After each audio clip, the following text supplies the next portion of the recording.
Friends, जय हिंद। कैसे हैं आप सभी? उम्मीद करता हूं आप सभी स्वस्थ होंगे, आनंदमय होंगे। मैं विनोद खत्री अपने YouTube channel success with Khatri sir पर पुनः आप सभी का बहुत बहुत स्वागत करता हूं, वंदन करता हूं, हार्दिक अभिनंदन करता हूं। फ्रेंड्स, जैसा कि आप मेरे गेटअप को देख रहे हैं, मेरा गेटअप अभी देशभक्ति की भावना से ओतप्रोत है और हम सभी को मालूम भी है कि अभी बहुत जल्द ही हमारा एक महापर्व, जिसे हम स्वतंत्रता दिवस के नाम से जानते हैं, आने वाला है।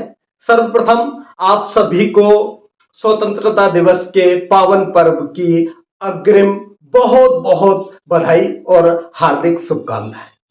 फ्रेंड्स, मेरी आज की ये वीडियो उन स्टूडेंट्स के लिए बहुत ही खास होने जा रही है जो आने वाले स्वतंत्रता दिवस के कार्यक्रम में अपनी स्पीच देने वाले हैं, अपना उद्बोधन देने वाले हैं, अपना भाषण देने वाले हैं। उन स्टूडेंट्स के लिए आज मैंने देशभक्ति से ओतप्रोत एक स्पीच तैयार की है। आप उस स्पीच को देखकर संभवतः बहुत कुछ सीखेंगे और आप इस स्पीच में जो मैं बताने जा रहा हूं, इसमें आप अपने हिसाब से आवश्यक फेरबदल कर सकते हैं। तो फ्रेंड्स, मैं सबसे पहले बताना चाहूंगा कि कोई भी भाषण हो वो प्रभावशाली, ओजस्वी तभी हो पाता है जिसमें हम शेरो शायरी को इंक्लूड कर देते हैं, कुछ काव्य छंदों को जोड़ देते हैं, तो स्वाभाविक रूप से वह जो उद्बोधन होता है वो प्रभावशाली होता है। मेरा भी यहाँ पर जो एक भाषण का एक यहाँ पर नमूना दिया जा रहा है, इसमें भी मैंने प्रयास किया है कि भाषण के बीच में कुछ शेरो शायरी, कुछ काव्य छंद जोड़ने का, जिससे कि हमारी जो स्पीच है वो प्रभावशाली बन सके। तो स्टूडेंट्स, हम किसी भी स्पीच की शुरुआत जब करते हैं तो जो कार्यक्रम में अतिथिगण मौजूद होते हैं, सर्वप्रथम हम उनका अभिनंदन करते हैं और इसके बाद हम अपने बात की शुरुआत करते हैं।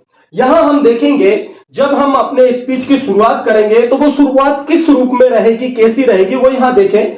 सर्वप्रथम हम बताएंगे कि स्वतंत्रता दिवस के इस महापर्व पर कार्यक्रम में उपस्थित माननीय अतिथिगण, सम्मानीय प्राचार्य महोदय, यदि आप मिडिल स्कूल से हैं तो सम्मानीय प्रधान अध्यापक महोदय, शिक्षकगण एवं मेरे प्रिय भाई बहनों, मैं आपका जो भी नाम है वो नाम बताएंगे आप। इसके बाद कक्षा, आपकी जो भी कक्षा है उसको बताएंगे। इसके बाद आप कहेंगे कि मैं अपनी पूरी स्कूल टीम की ओर से आप सभी को नमन करते हुए आप सभी का हार्दिक अभिनंदन करता हूं। इसके बाद हम देखेंगे, आगे हम कहेंगे, आज के इस पावन अवसर पर मुझे देशभक्ति से ओतप्रोत अपने विचार आपके समक्ष अभिव्यक्त करने का जो सुअवसर प्राप्त हुआ है, अत्यंत ही खुशी का अनुभव कर रहा हूं।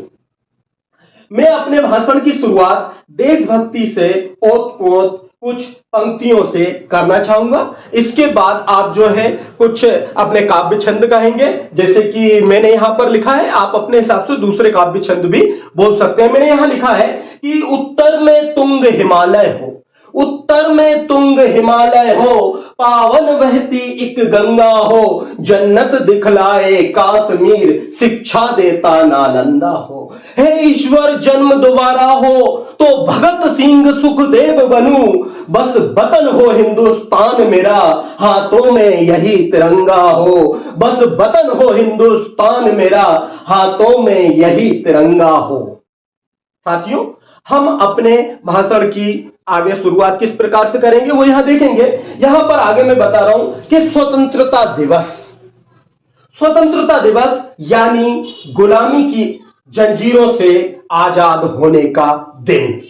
दोस्तों, वास्तव में आजादी का मतलब वही समझ सकता है जिसने कभी गुलामी देखी हो। सोचो, हम कितने भाग्यशाली हैं जो स्वतंत्र भारत में हमारा जन्म हुआ और आज हम सुख चैन की सांस ले पा रहे हैं। दोस्तों, हमें ये जो आजादी मिली है कोई मुफ्त में नहीं मिली है। कितनी माओं के आंचल सूने हुए होंगे, कितने आंगन की किलकारियां खत्म हुई होंगी, ये सोचकर ही जैसे सांसें थम सी जाती हैं। तो जरा सोचिए उन वीर वीरांगनाओं के बारे में, उन बड़े बुजुर्गों के बारे में जिन्होंने लगभग 200 वर्षों तक अंग्रेजों की हुकूमत की बेड़ियों को सहा होगा। जन्म तो अपनी मातृभूमि में लिया, पर मां के आंचल की छांव नसीब न थी। निवाला तो अपनी मेहनत से कमाते थे, पर मानो जैसे कि वो निवाला, वो मेहनत का निवाला हमें भीख में दिया जा रहा हो। मैं अपनी ही मातृभूमि को कहने का हक नहीं था। उस समय अपनी ही मातृभूमि को मां कहने का हक नहीं था।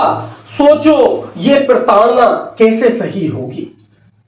पर कहते हैं ना कि पाप का घड़ा जब भर जाता है तो निश्चित रूप से फूटता जरूर है। अंग्रेजों के पाप का भी घड़ा भर चुका था और फिर क्या गूंज उठा अंग्रेजी हुकूमत पर हमारे वीर सपूतों का नगाड़ा। हाथ में मसाले जलाते हुए अपने लक्ष्य प्राप्ति की ओर यूं बढ़े कि पीछे मुड़कर देखने की गुंजाइश ही नहीं छोड़ी, और पूरा देश एकजुट होकर अंग्रेजी हुकूमत की जंजीरों को विध्वंस करते हुए मातृभूमि को ये कसम देते हुए कहे उठे, जब मैं मरूं तो इस मिट्टी में मिला देना मेरी राख को, जब मैं मरूं तो इस मिट्टी में मिला देना मेरी राख को, अपने सीने में दबाए बैठा हूं देश के लिए कुछ कर गुजरने की आग को, अपने सीने में दबाए बैठा हूं इस देश के लिए कुछ कर गुजरने की आग को। कमजोर नहीं है मां तेरे ये लाल, कमजोर नहीं है मां तेरे ये लाल, अपने लहू से धोएंगे तेरे दामन के हर दाग को, तेरे दामन के हर दाग को। इस तरह हमारे वीर वीरांगनाओं ने हमारी मातृभूमि को अपने लहू से सींचा और 15 अगस्त 1947 को देश को आजादी दिलवाई। इस बात में कोई संदेह नहीं है कि आजादी के बाद हमारे देश ने विभिन्न क्षेत्रों में निरंतर प्रगति की है। आज हमारा देश विश्व गुरु बनने की ओर तेजी से आगे बढ़ रहा है, परंतु आज भी कई जटिल समस्याओं से भारत जूझ भी रहा है। तो आइए मिलकर हमारे स्वतंत्रता सेनानियों के बलिदानों, संघर्षों और कुर्बानियों को जिंदा रखते हुए एक जिम्मेदार नागरिक बने और ये संकल्प लें, भूल न जाना भारत माता के सपूतों का बलिदान, भूल न जाना भारत मां के सपूतों का बलिदान, इस देश के लिए जो हुए थे हंसकर कुर्बान। आजादी की ये खुशियां, आजादी की ये खुशियां मनाकर लो ये शपथ कि बनाएंगे इस देश को और महान, कि बनाएंगे इस देश को और महान। हम सभी अपने अपने कर्तव्यों का निर्वहन पूर्ण ईमानदारी से करें, यही सच्चे अर्थों में सच्ची देशभक्ति है। पुनः चंद पंक्तियां अभिव्यक्त कर मैं अपनी वाणी को विराम देना चाहूंगा। दृढ़ता हो लोह पुरुष जैसी, दृढ़ता हो लोह पुरुष जैसी, कुछ भगत सिंह सी मस्ती हो, नेताजी जैसा ओज मिले, आजाद के जैसे हस्ती हो, ऊधम का ऊधम दिल बिस्मिल, मंगल पांडे का पाँव मिले, हे ईश्वर जन्म दोबारा हो, तो भारत मां की छांव मिले, हे ईश्वर जन्म दोबारा हो, तो भारत मां की छांव मिले। सभी का बहुत बहुत धन्यवाद। इसी के साथ मैं अपनी वाणी को विराम देता हूं। जय हिंद, जय भारत।